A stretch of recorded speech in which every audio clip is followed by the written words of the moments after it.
This episode is brought to you by Beyond Pride. When you advertise with First Nations, make sure you advertise with pride. That's www.beyondpride.com. Pride spelled PRYDE.com. All right, you guys are tuned in to Creators Game Podcast. It is episode 5. I'm Deya Miller. I'm joined by Jay Smith and Marshall Powless. And we're going to be talking a lot of lacrosse because we got a special guest, Marshall. And I've seen you at the arena, and I've been wanting to ask you questions, but I wanted to make sure it was authentic, and I could ask you rather than just being like, hey, what do you think of this? And then on camera, I have to kind of ask it again.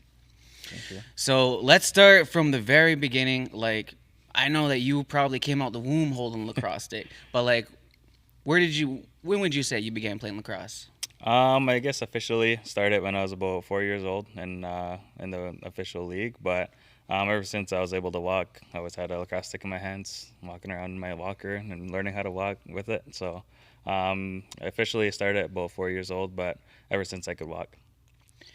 And so you start at 4 years old, and I'm sure you have a lot of people to look up to. So who's the first person who gives you the lacrosse stick, and then ever since then, who you kind of look up to, who kind of showed you the ropes? Well, my parents were really supportive and really loved the game, so probably my mom and my dad, and then Johnny was always someone I always looked up to.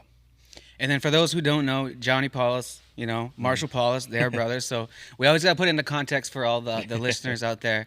So you're 4 years old, you got a lacrosse stick, and you got all these people really to look up to who are really good at lacrosse. At what point did you start to notice that hey, I could be the next one? Because not everyone is going to catch on to it right away. I'm sure you got family members. It's just it wasn't for them or something like that. Yeah, for sure. I think when I was probably about 11 was when Johnny got drafted, and that was my first time seeing a professional game. So at that time, I didn't really know there was a professional league for lacrosse and that it could be played at that level. So when I went to my first game, I seen it, loved the atmosphere, loved the crowd and everything about the game. So I just told myself there that was where I wanted to end up. And like you said, a lot of my family members really talented at lacrosse and just really didn't want anything to go past junior or anything like that. My brother said he's a great lacrosse player, but he just didn't have the love for the game like I did. He just wanted to play with his friends, and it wasn't something that was a goal for him. He's more better at golf and stuff like that. He's more chilled out. So at what age did it kind of separate to when it's okay, it's fun. Everyone thinks lacrosse is fun, but you're oh, I want to take this serious, and I want to make sure that I'm competing at a high level. I would say probably about midget. So when I was about 15, 14-ish, it was probably when I actually wanted to make myself better and take that extra step. So just putting in a lot more work, and then just getting rewarded with the kind of success I had throughout my career. All right, so 14, 15, starting to take it serious. When did you guys finally run into each other, or?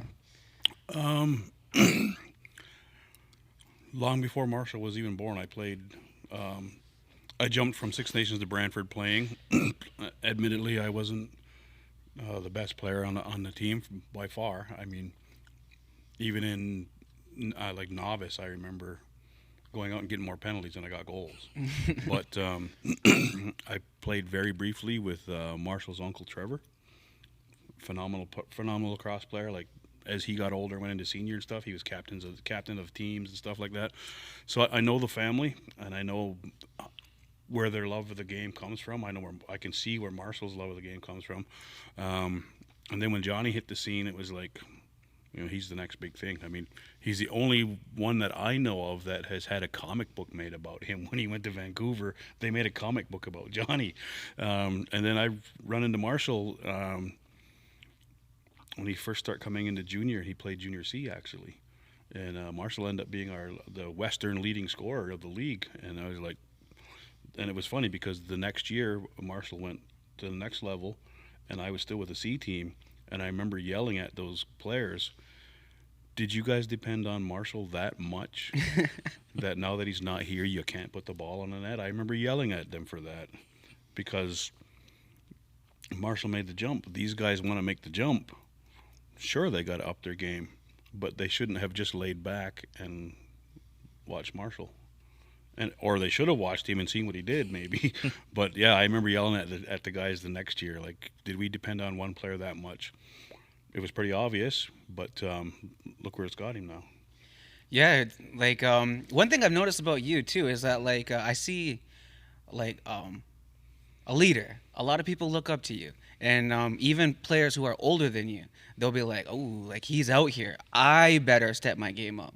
Marshall's on the floor tonight, or he's like I remember just the last Grand River Warriors practice. Like everyone's like, "Oh, like Marshall suited up. Like, is he gonna play? Is he gonna sign? Is he like all these different things?" And it makes everyone else step it up. So like when did you start to like kind of see that like I'm sure you were playing junior C and you're getting all the goals and you kind of got to motivate the players because now like you're a coach, right, for the Fire, and you're stepping up and being bench staff and coach and all these different things. So like at what point did you start to see like, oh, okay, like I'm a leader, like or saying to yourself, I want to be a leader? I think I've always wanted to be a coach. I always wanted to help the younger generation. So I never really thought of it until I was my first year coaching last year with the Welland Junior B, and I can't call them kids, but those young men, like they looked up to me and they really relied on me, and it's hard for me, like I guess not too hard, but like I embraced it because they looked to me for all the answers they had. So if they had a question on offense about something that a situational thing that happened during the game, I was able to help them out with it, and then give them the answer and how to correct it or maybe how to play against it. So just giving them the I guess the little bit of details to add to their game, and see them go out there and do it is a really big thing to me, and I liked it. So I always wanted to continue with coaching, so that's why I end up coaching the Fire, and then getting asked to help with the Warriors as well. So like speaking of the Warriors, are you gonna like suit up and play or at any point? No, probably not with the Warriors. I am supposed to play Senior B this year, but for a different team. I told Obes that I can only help out for a little bit, and I'll help out as much as I can, but that's about it. So who are you gonna be playing for? I'm supposed to be playing with the Ganawagi Mohawks this summer. Probably next month sometime whenever the coaching season is done, but we'll see how that goes. Okay. And so what about like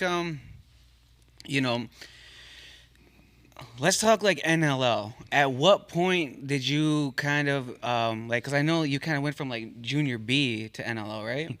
So like what was that call like? And then like what was that bragging rights like? Like hey like yeah, like telling all your friends or even like family members or something like that. Like how does that conversation even start? Like Like that phone call, or even just that like, oh, like someone's been at the game, like they're looking at you, like how does that conversation start, that knowing that there's an NLL team pursuing you?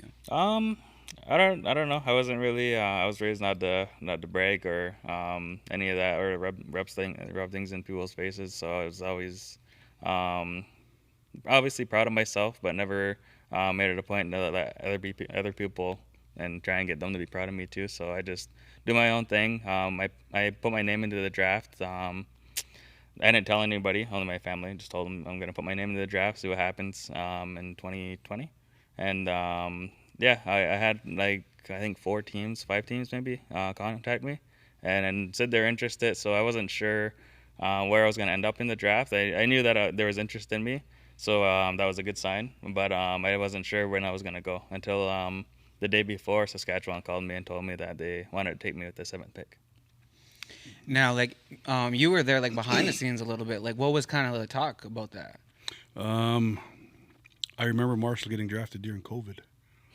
And I also remember there was a bit of a watch party because he couldn't really attend. So, I mean, I know the family. Marshall is right. His family is very humble. Going way back to, I remember watching your dad play, and ruthless on the floor, but a great guy. And you get that a lot. Guys that are on the floor that are like, they're machines, but in person, great guys. And Marshall's much of the same. Like, he's right. He hasn't been brought up to brag, which is something that you don't really see too often.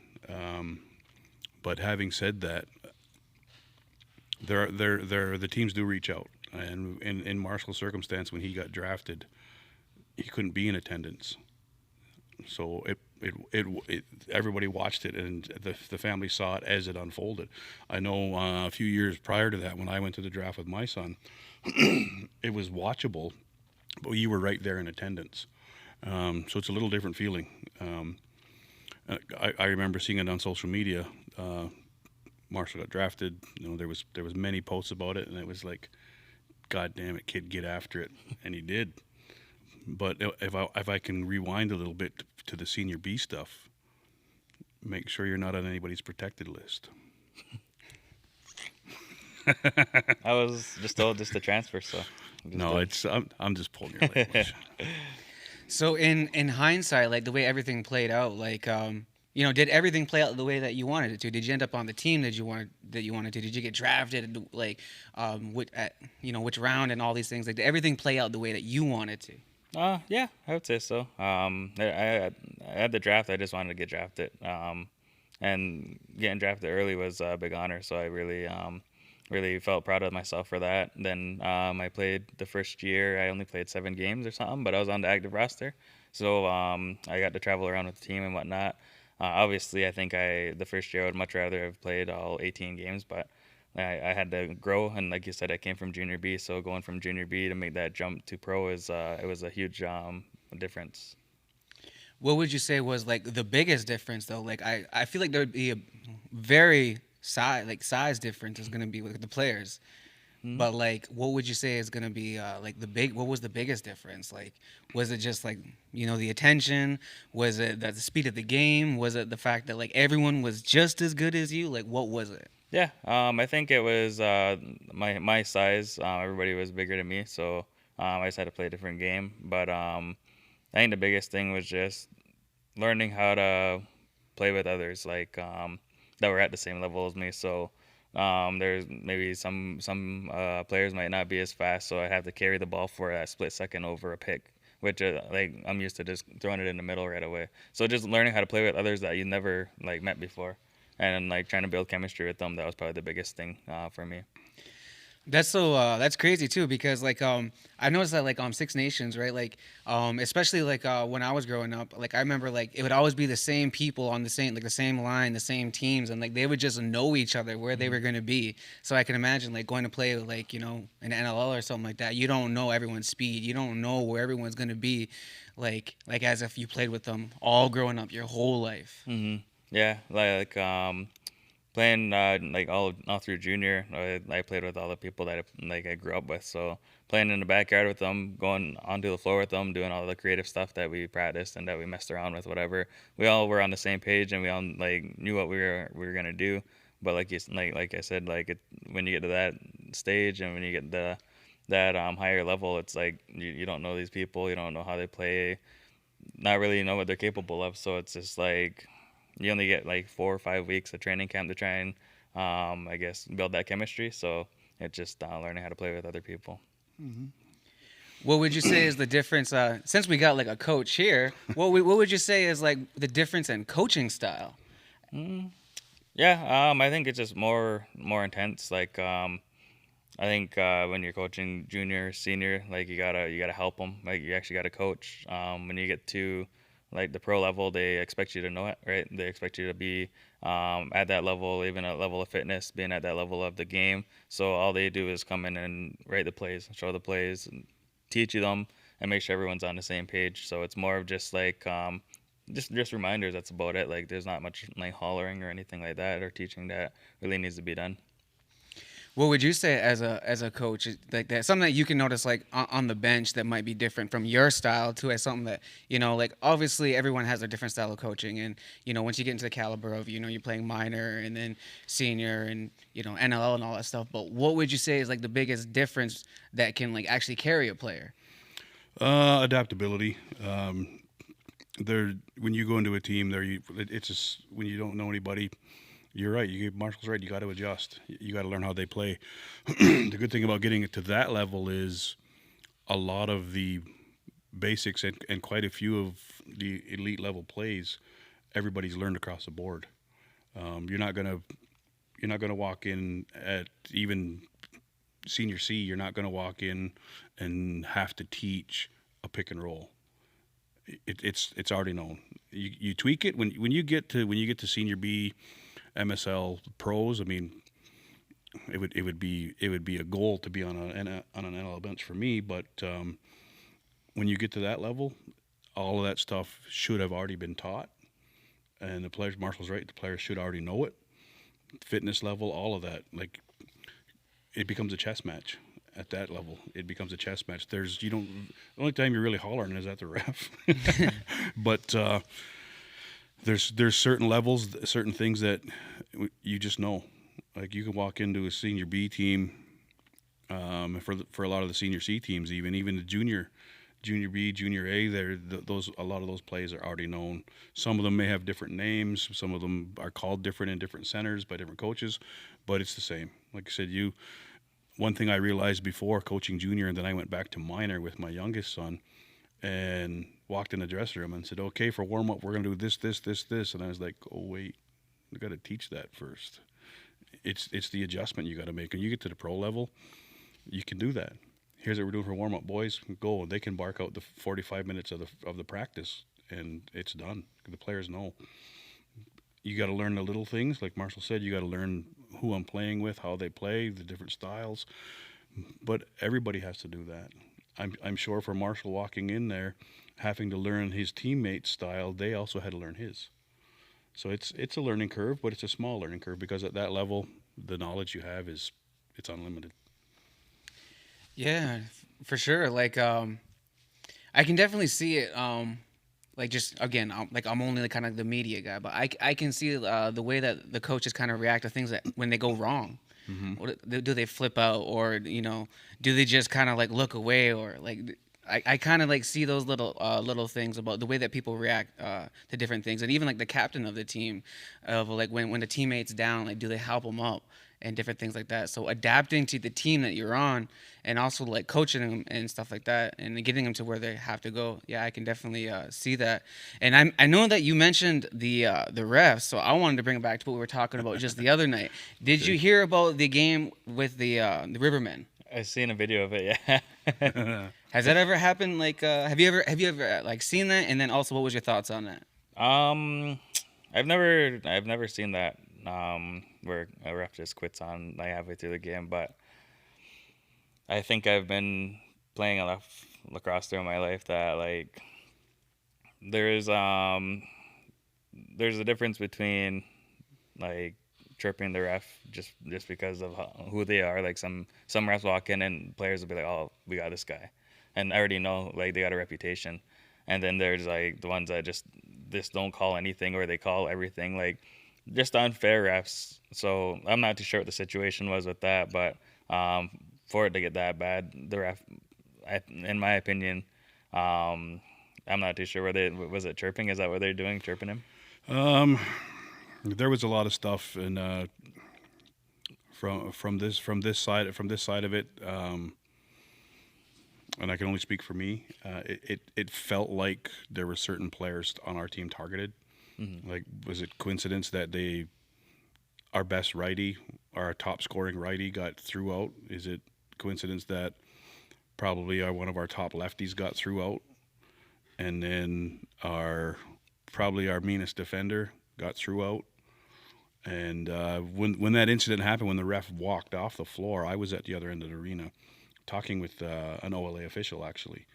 So we didn't hear anything that happened. I just looked up and saw the ref's helmet fly, and I was like, "What the hell's going on?" And then we saw his whistle. Near as I can figure, there was some chirping going on back and forth. The same official, though, he was chirping right back. He's known for it. He's also known to have walked out of an ALL game this year under similar circumstances. He threw his helmet and said, "If you can do better, then go ahead." So I don't know what was said. I don't know. In any lacrosse game, chirps happen. Like there's one official. He doesn't ref anymore. I used to call him Footlocker because if you shopped at Footlocker, they wear referee uniforms. So the one game he's running by, and I said, I've seen better refs at Foot Locker. And he stopped, and I thought, oh, I'm gonna get Thru out. And he stopped, and he doubled over laughing. He come running back by, goes, that was a good one. So some refs you can chirp, they chirp back, you joke, you laugh. And Marshall's right. You walk into some places, you see who the ref is, and you're like, oh man, your whole game just changes when you see that. And talk in lacrosse circles is those officials that were there that night probably should not have been in that caliber game officiating, because we were battling for first place. It's Six Nations Rivermen and it's the Brooklyn Merchants, storied franchises who constantly battle. And did they keep things under control? There was no out and out fights, but I think they lost control of the game early, and that happens sometimes. Honestly, it doesn't matter who you are as an official. Sometimes you lose control of the game, and then it's up to the players, it's up to the coaching staff on both sides to reel it in. Like in the heat of the moment, yeah, you want to chirp, you want to swear, maybe you want to fight. You got to get that mindset of, is this my end result? Do I want to get kicked out, or do I want to continue to play and win this game? I mean, luckily for us, we did win, but we started the second period with a 14-minute penalty. And players being players, we got more penalties. So we literally played that whole second frame short-handed. But And still won. But we outscored them 6-1 in that period. Yeah, well, you can see what they're doing. Like, it's kind of like, oh, let's even the odds. Let's take out their, Sometimes it happens. Sometimes the ref will make a call, knows he blew it, and he'll throw a makeup call out there. I've seen it. Had refs run by and go, there, I fixed it. And okay, whatever. Sometimes, and I've coached off the reserve, and I've seen it, and I didn't like it. Like, I coached in Oakville very briefly, and the officiating was very blatant toward the others. From my opinion, it was very blatant against the visiting team, and I'm like, I don't like this, because I know what that feels like. Mm-hmm. And probably similar in Welland. Mm-hmm. Yeah, it's growing up on Six Nations. I feel like you get the bad end of the stick, anyways, right off the bat. Mm-hmm. And it's kind of sickening because you see it with the younger age groups, even like starting when they're in like Pee Wee or even Tyke. Like, if the refs control the game at that age, and they can make or break a game. My mom always just told me that you can't change your mind. So if you get a penalty, you're not gonna change his mind. Just walk off. Don't say nothing. So I barely get penalties when like an extra penalty when I'm walking out to the penalty box. So I just try and keep my mouth shut, and nothing we can really do.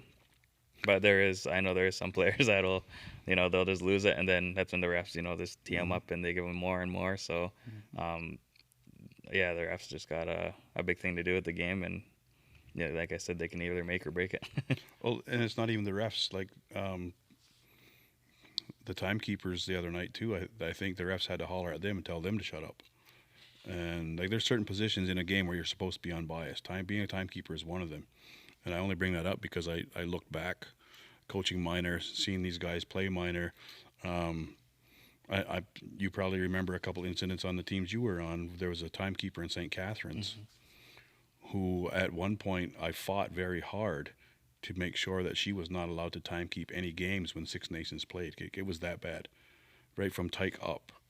It was horrendous. Like, she would chirp our boys in the penalty box. She would egg them on so that then she'd play victim after they got mad at her. It got to the point where our teams across the board, from Tyke to intermediate, would have to have a parent sit in a penalty box. And so the way some of these arenas are laid out, the timekeeper can, like the Hague Bowl, the benches and the penalty boxes in the middle, and there's no barriers. And I remember coaching the midget team, and she come off the timekeeper's bench and was standing behind me in our bench area, calling me all kinds of names, giving me the finger, blowing me. I think I was telling you last episode, she even challenged me to a fight on the floor after the game. I was like, really?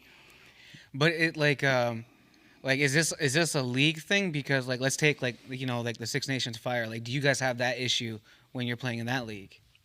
Like with the refs and things like that. Yeah, they have different rules on that in that league, so it's kind of like I'm like calling for like trying to get a call, and they're like, "Oh, you can do that." I'm like, "What? Since when? Like, when can you be in the crease and score at the same time?" Like, like I don't know. So I was like, "Okay, well, it's a new rule. Now we know, so we can do that too." And it just like there is one ref that he I feel like he doesn't like us already, but every time he always just tells us like you're not playing in Ontario. This is like pretty much just a my game. So I'm like, it's gotta bite my tongue. Can't really say much because he'll just give us penalties, and he argues back with our players. Like our players will say something to him, and he'll argue with them. Then he'll be like, "Oh, do you want like another 2 minutes? Do you want a 2 minute penalty?" I'm like, "You can't do that." Like, Yeah. like especially at this young age, these kids they have attitudes and stuff like that. And then in the heat of the moment of the game too, like if you egg someone on, they're obviously gonna come back at you stronger. So it's like I feel like he just kind of sets the players up for failure. But it's something that we just have to play through. Something we're aware of. So we just got to make sure whenever we have that guy, just not say nothing to him. Well, that's what I said in the previous. I got a lot of the rules in OLA down, but in Can-Am I might know about this many. And they pretty much follow that junior league over there. Pretty much follows the same rules as Can-Am. And there is Marshall's right. There is different rules. The sooner you learn them, the better. If you're going to play in that league. Yeah, that's true. Like, you know, if you're playing in the league, you gotta know what you kind of signed up for. But like, it's still though, like, you know how like the thing to be like you're not in Ontario right now. Like, come on. Like the tracks are that way. You're on Six Nations. You want to go to Ontario? Go past those tracks. Yeah. Well, and the funny thing is, like, with the FNLA and FNJBLL and Can-Am, having teams here, it has been a goal. I remember myself wanting to get a junior team into that league or a Can-Am team because there was Can-Am teams here in the past, and they had no feeder program because the junior teams here were in the OLA, and you can't pull OLA players to play in Can-Am. So the whole deal was, and Obes did a great job. Get the junior team, get the Can-Am team. Now there's a feeder program, but they do have to follow those rules over there, and which is not really different, but there's a lot of them that are different from the OLA. And then when you get to the national championship, because that junior B league also plays for the Founders Cup, and that those Can-Am, the winner of the Can-Am will play for the President's Cup. So then you're under yet a different banner. You're under the Lacrosse Canada, or CLA as it used to be called. You're under that banner, and there's different rules there too. Prime example, you can have a player suspended all year in the OLA, and they can still play in the President's Cup. Because it's CLA. It's not a CLA or a Lacrosse Canada suspension. It's an OLA suspension. However, I've been told by an OLA official that they will push to make sure that the suspensions are honored. There's a lot of politics in lacrosse. Like, You wouldn't believe like it. too much politics. I found out one time I was right on our minor lacrosse president years ago. I was right on him about all kinds of stuff, and he called me out and said, "Well, join the minor lacrosse board then." So I did, and it was eye-opening. Yeah, there's a lot of politics, and the higher you go up, the deeper the politics run.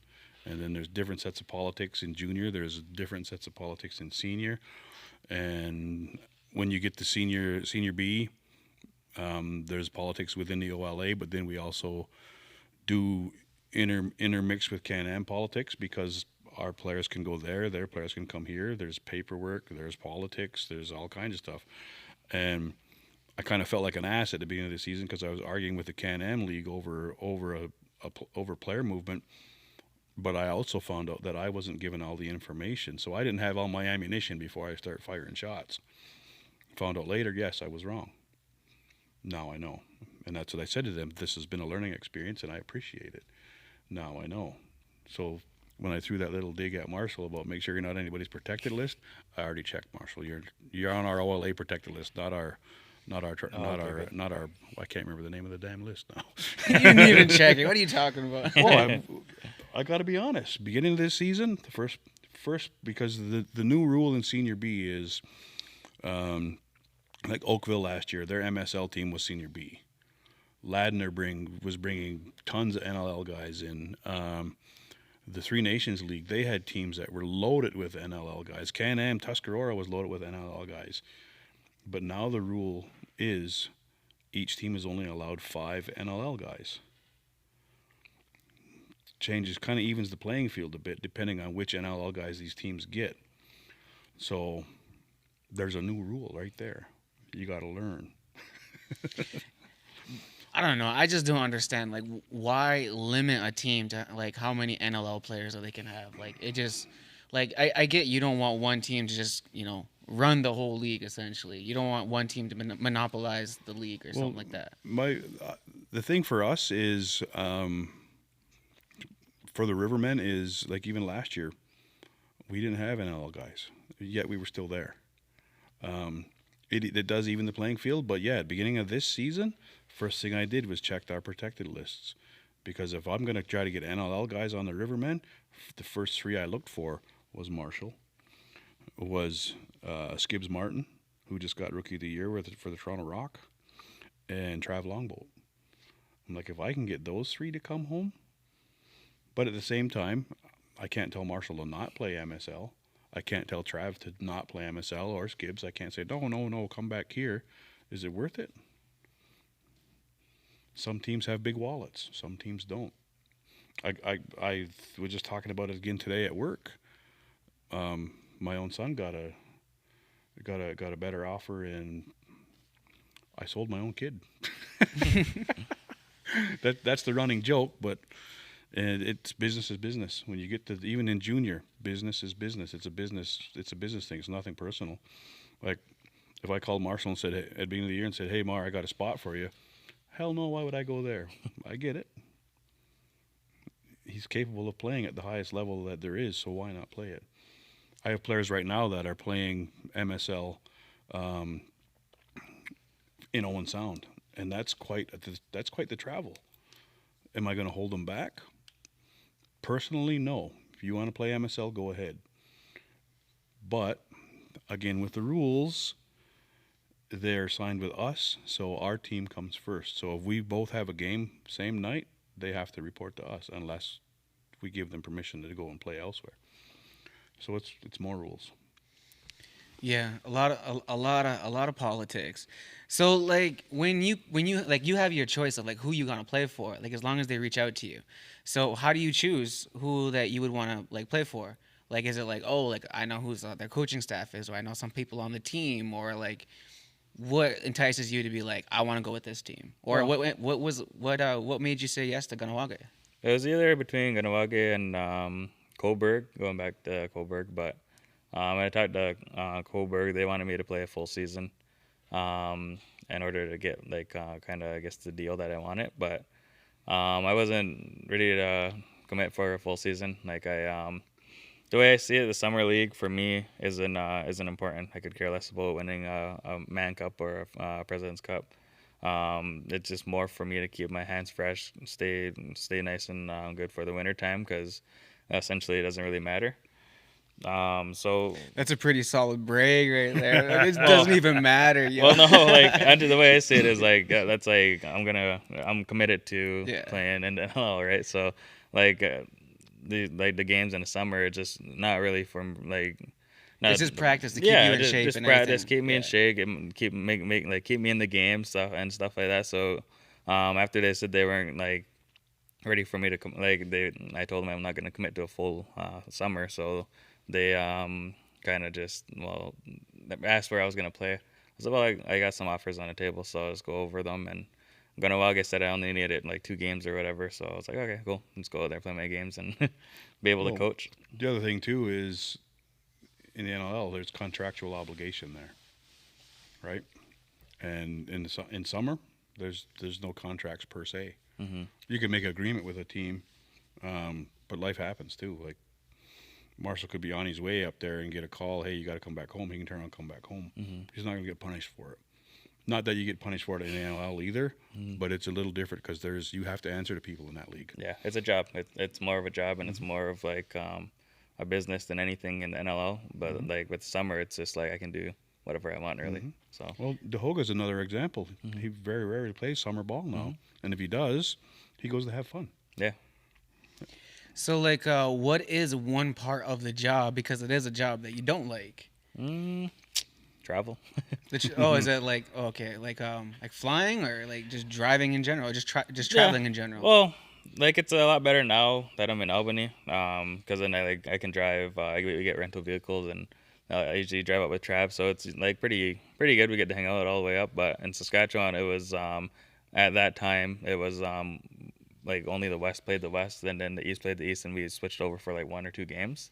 So every game I played was I was flying like the like 4 hours, like Calgary, Vancouver, San Diego, all those places where it's like far away. It's a far drive or far like a far flight. I mean, so it's like that, and then your baggage and stuff like that if it gets lost or just stuff like that. It tires you out. You go to these places for only like 3 days, but you only get like 4 hours to yourself pretty much, and I usually use that to sleep. So like it's a lot of quick turnarounds. So travel's probably the most toughest thing. So what kind of life do you get outside of lacrosse when you have to travel, when you have to like when you're spending time training so much or like practicing like like what do you do or what do you get time to do like Well, throughout the week, I usually work Monday to Thursday, and then Friday is usually like the day I fly out, so I take it off work. And I just all I do is for work, I just do like Indigenous programming in Hamilton. So I'll go there. That's my day job, and then nighttime just hang out with my girlfriend and my dog, and watch TV. Chill out until the next time we gotta go fly away. So and you're always at the arena anyways. yeah, yeah. Like in the summertime, I feel like I'm more busy in the summer than I am in the winter. Like the summertime, just because the ILA is right there, I'm coaching around home, so it's just like I can make every practice this and that. Like it's no problem at all. But in pro, it's like okay, well I got to drive 6 hours for practice, and then the game, shoot around, and all that stuff. Like while I'm out there, so it's just not as busy in the wintertime.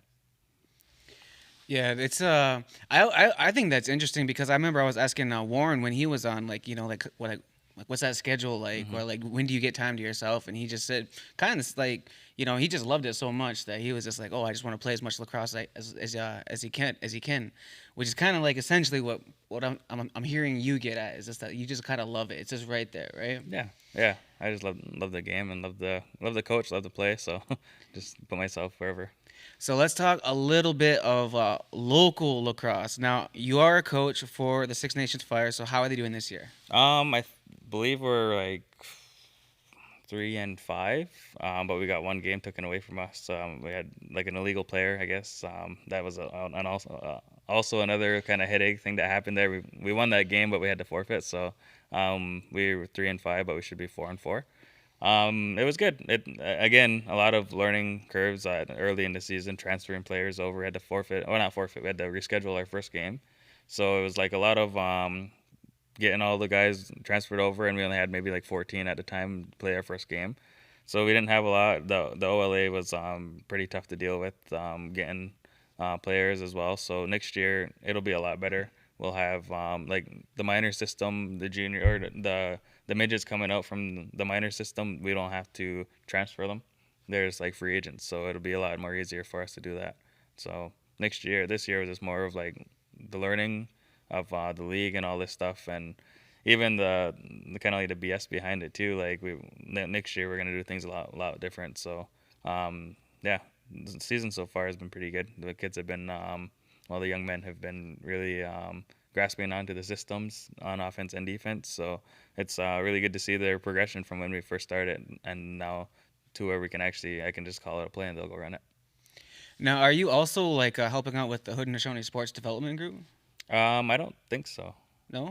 Oh, Maybe okay. I am. I thought you were part of that, but like that's basically bringing up like the younger players, right? Like I'm pretty sure that's what it was, right?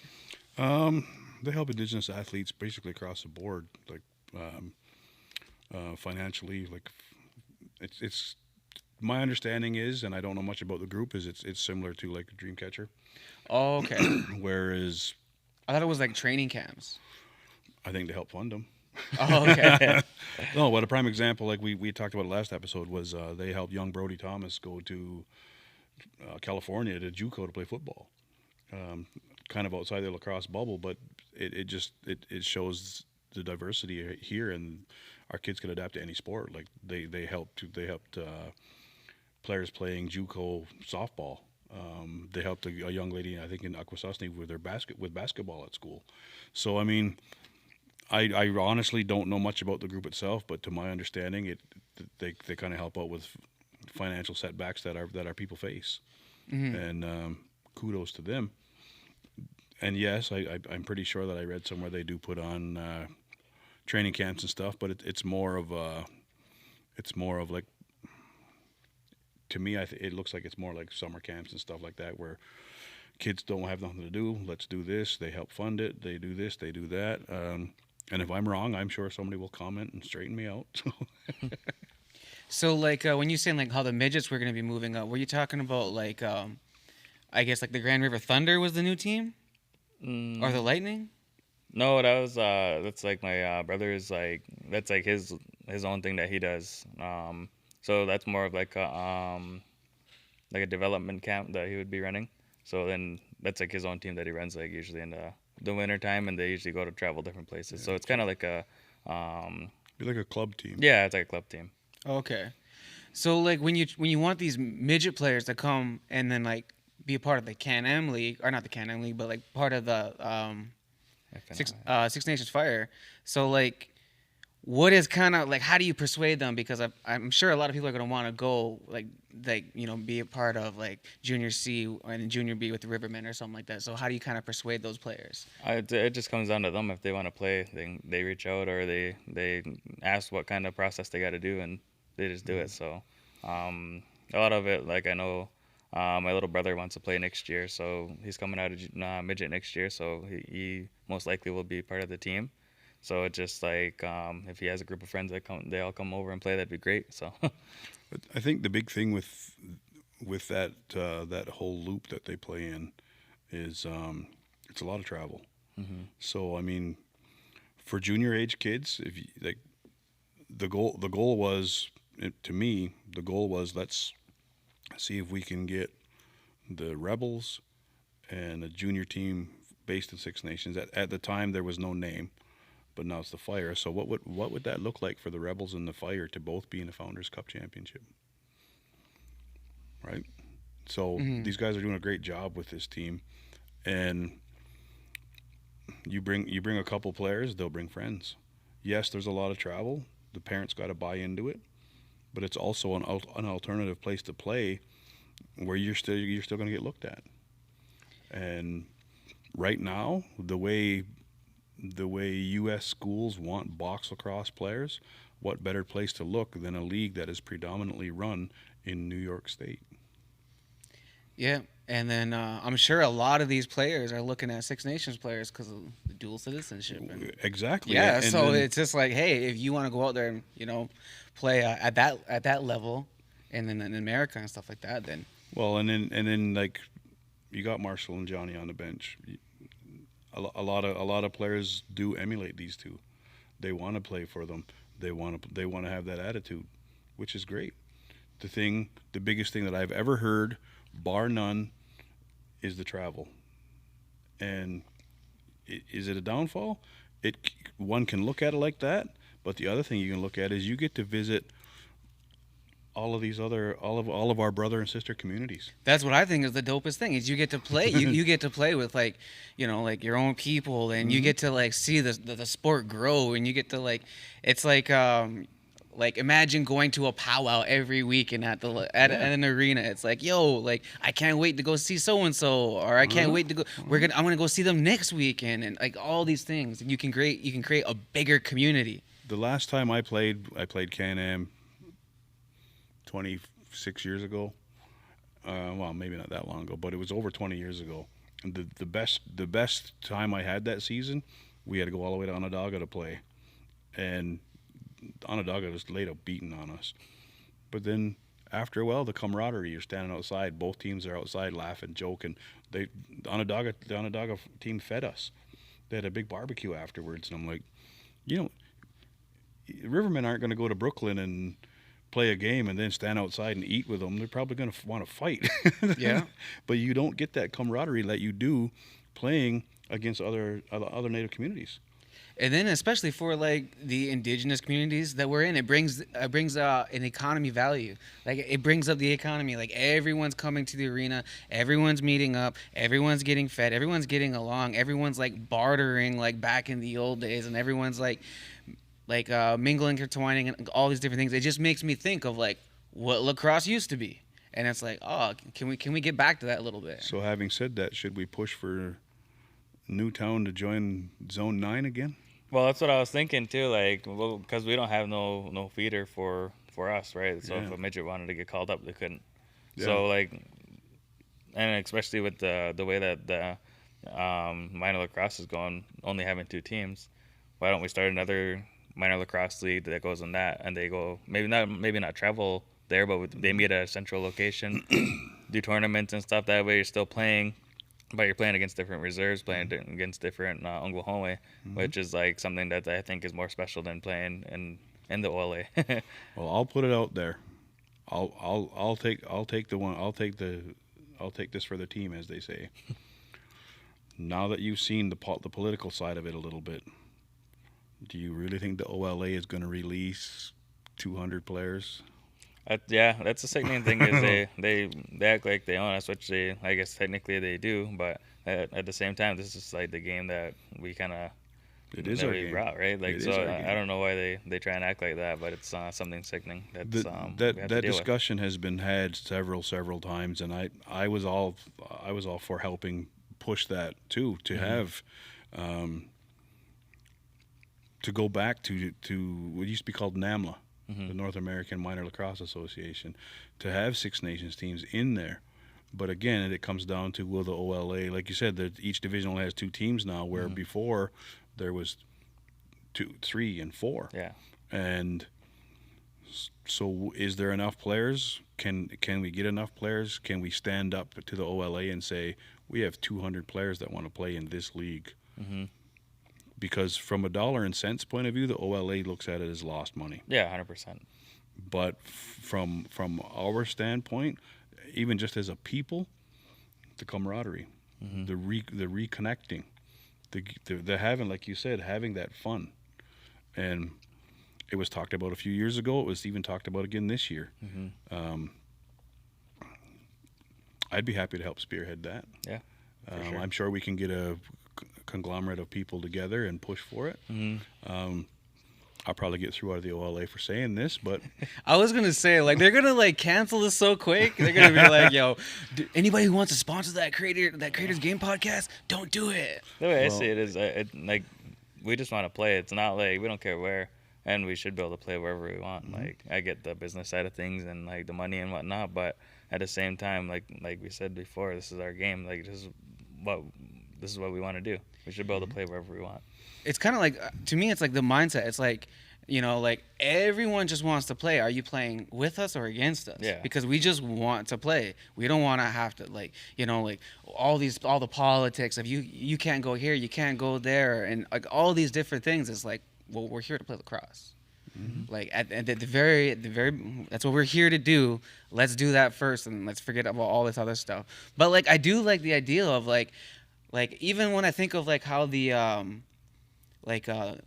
Fire and the Warriors games just last weekend, there was a good crowd out. It was good, yeah. It was a good crowd, and I was like, oh, like I would say 200 people, maybe even more than that. But I can imagine by in playoffs just started, right?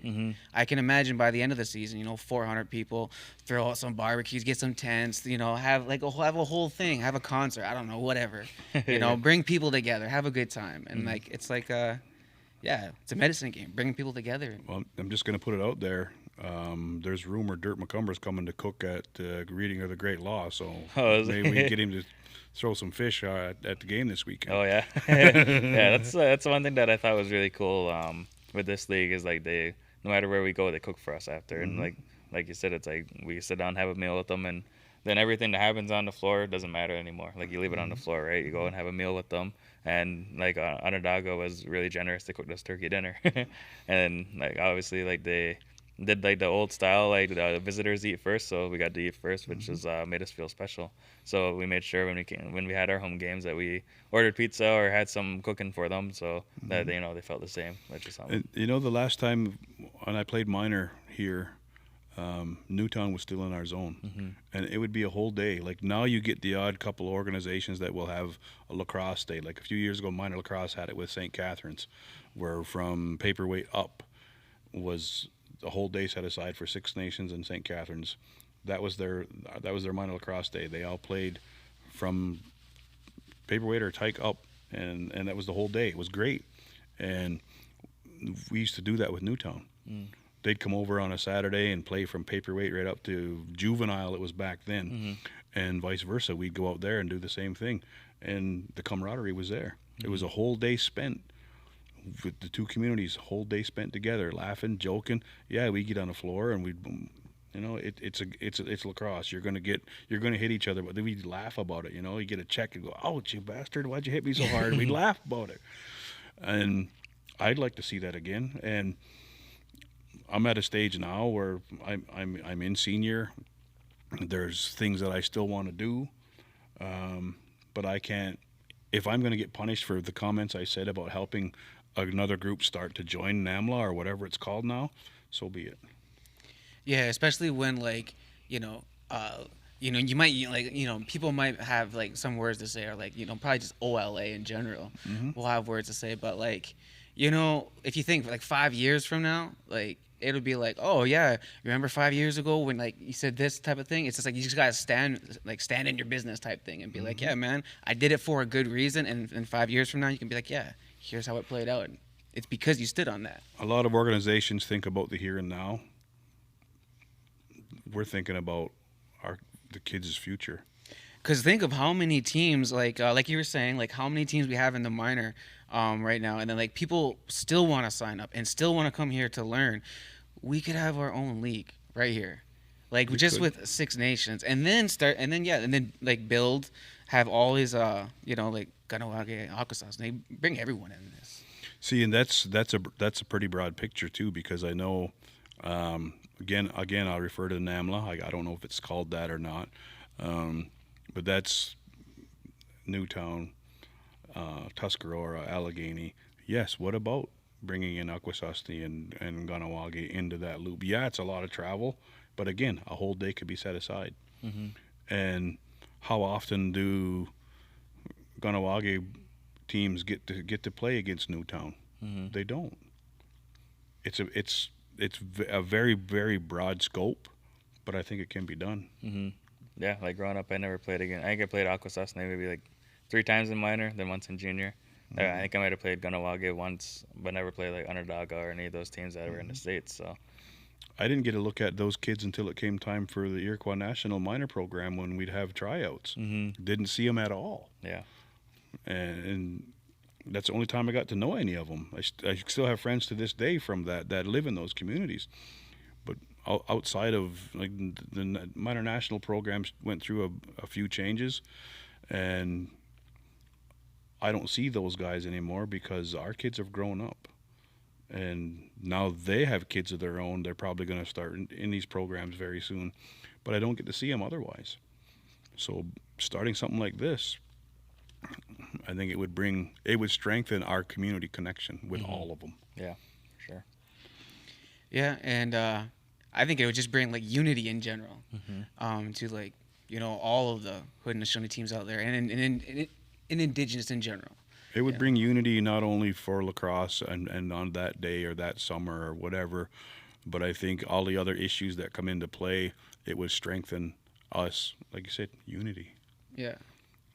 And it would provide jobs too. People talk about there's no place to live, there's no jobs, there's no this and that. Lacrosse, this is what I don't understand about Six Nations is that why don't we have things for entertainment? Lacrosse is the entertainment, but we don't what's the word I want to use? We don't make it a show. Even remember when you said you guys wanted music? like more music playing and stuff like that. Like I remember going to the Arrows game and they had like they would dim the lights. They would have like spotlights going around and like you'd have announcers and different things like that. What happened to the showmanship and different things like that? Like I feel like we could have that. We were talking about like having a big stadium, having like seats all the way around it. Like I just think of having a big arena and having a big show and being like, yeah, come to Six Nations and filling it up, and then being like, yeah, this arena provides jobs for hundreds of people and feeds hundreds of families, and it's just like all because of the love of the sport, the Creators Game. Well, to put a Band-Aid on that, if we get the President's Cup bid, that kind of showmanship will happen. Well, that could be like that could be the start of it, right? To be like, hey, we can see like this is happening. We said it was going to be at the Civic Center. We're in talks with the Civic Center. Oh, you got to hear this. We're also in talks with our two arenas here. Lacrosse Canada, there is an attendance number they like to have. So if it's set pretty high, we may have to play in the Civic Center. I've talked to them. I've met with people from the Civic Center, from Parks and Recreation in Brantford. When the Bulldogs moved into the Civic Center and they renovated the whole thing, it's OHL specs now. So there's live bar, so the cameras actually follow the game. They have Rogers cable set up and they're ready to go. The guys literally just got to walk in and set their cameras down, plug them in, ready to go. Those guys could be hired. They won't give us the Bulldogs dressing room, but if we play out of there, they'll give us the visitor dressing room, and the visitor dressing room even has laundry facilities in it. So they've really upped their game. There used to be an old community hall attached to it with a stage. That's all gone. It's a lounge and sports bar now. Really? With closed circuit TV, so you can sit in there and watch the game going on 100 feet from you in the arena. That's crazy. And so there's quite a few perks to play there. Will it happen? I want to say I hope so, but at the same time, it may take the President's Cup out of our community. But I mean, we'll just be up the road. And again, it'll boil down to what will the OLA or the CLA or Lacrosse Canada tell us? You have to have a place that holds this many people, and that happens. They tell you, like last year the President's Cup was at the track. There's no way that place held the numbers that they submitted, because they submitted the fire code numbers. This is what I was told, and those numbers are both because the track has 2 pads. But if you've ever been in there, it has very little seating. They might hold 200 people on their main arena, and the other arena only has a row of seating around the glass, and that's it. There's a balcony upstairs with no seats. You can stand up there and watch either game, but it's standing room. I don't know how much the track holds, but I know that it was way under the numbers needed or that were asked for by Lacrosse Canada or the CLA or the OLA or whoever sets that. Our goal is to be able to accommodate that. Other teams in the OLA have put in a bid.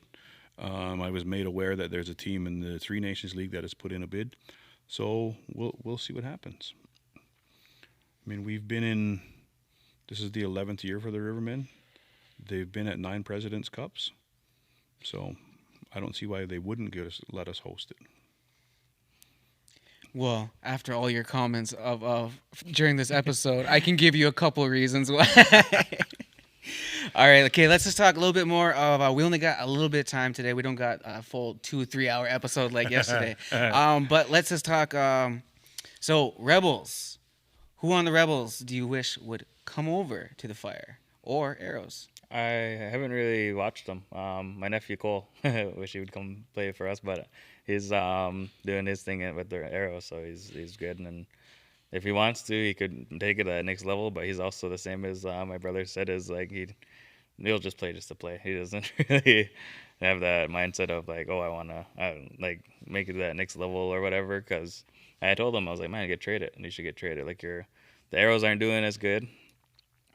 It's barely squeaking into playoffs, right? Try and see if you can get traded somewhere else to give you a better opportunity. It's like, nah, let's stick it out. Oh, okay, well, it's up to you. I think with that is it's kind of like I don't want to play like I'm like imagine like these guys grow up just wanting to be an arrow or rebel, whatever it is, and then now they finally get there, and the team's maybe not doing as good as they looked up to as once did before, or whatever. Like I can imagine that it'd be hard to walk away from that because you've always wanted to wear that jersey. You always wanted to, walk into whether it be a party or a school or in your community and be like, yeah, I'm an arrow or I'm a rebel or a chief, a riverman, whatever it may be. Yeah, for sure. I think when you get to that age, it's kind of like eye opening for you. Like with me, I always wanted to play for the Arrows, and then they started to screw me around. So then it was just like, okay, well, I don't want to play for you guys. I could care less playing for you. Like I don't really care, and it came back to I just wanted to play. So then I would just play junior B or go elsewhere. And then have you been keeping up with the Rivermen and the Chiefs? Not quite. Not like my life is so busy with lacrosse already that like I don't really have. I think I've been to one Riverman game and one Chiefs game this year. So Okay. So like, well, who is some players on Six Nations that maybe, like just giving some shout outs to some players who you could see moving up to like maybe going pro or like even if you do know some like some people out here who are like watching say, hey, keep your eye on this player. Like this is probably the time to be like, hey, scouts, go check out this guy. yeah, like I would say like my nephew Cole, he's a really good defender, transition player. My cousin Lyndon doesn't play for us, but he plays in Orangeville, and he's been doing really, really good, and he's a phenomenal goalie. So he's, I think, I don't really gotta tell anybody to keep an eye on him. He's got pretty good like reviews out that way. So he's been doing really good. He's got the, I guess you could say, the want to be at that level too. I was told to get him on the show too. Yeah. So he's like, he's a character too. He so is. it's good to have on the show. But yeah, he's another player that's like I think he's ready to make that jump to the next step. Yeah. What about anyone on the like anyone who hasn't gone to the NNL yet? Who's on the Chiefs? I think that everybody's there. I was gonna say. I think I was gonna everybody's say, on there. is it everyone at this point? That's like an NLL All-Star team. So it's like probably like the best players from each team. Pretty much. Yeah. So they're the monopoly team. There should be no reason why they lose a game or why it's even close. Like the players they have, the players that they sit out even like they're up there. So And when they let guys go, I benefit. yeah, yeah, exactly. Like it's why Jay's got a couple NLL guys playing for his team, and it's he's our affiliated, right? So Yeah. it's a good thing to have for you guys. But at the same time, like it just they just run the league, so they would probably do really well in the NLL. Like they probably win the NLL. Did Chiefs reach out to you? They did, but it was just a conversation. I just told them like prove it.